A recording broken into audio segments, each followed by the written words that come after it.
আল্লাহ পাক পয়গম্বরকে উদ্দেশ্য করে এই तमाम দুনিয়ার সমস্ত মুমিন মুমিনাত মুসলিম মুসলিমাত সকলকে আল্লাহ পাক আদেশ ছড়িয়ে দিলেন, হে দুনিয়ার মানুষেরা রে, তোমাদের যাদের পিতা মাতা বেঁচে আছে তোমরা পিতা মাতার খেদমত করো, পিতা মাতার সঙ্গে ভালো ব্যবহার করো, সৎ আচরণ করো, সদভাব বজায় রাখো।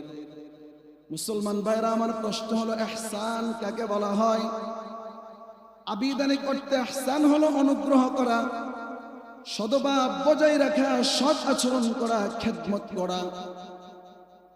পরিভাষায় ইসলামের ক্ষেত্রে ইহসান হলো ইতকানুল আমাল الذي يقوم به المسلم وبذل الجهد لإيجادته।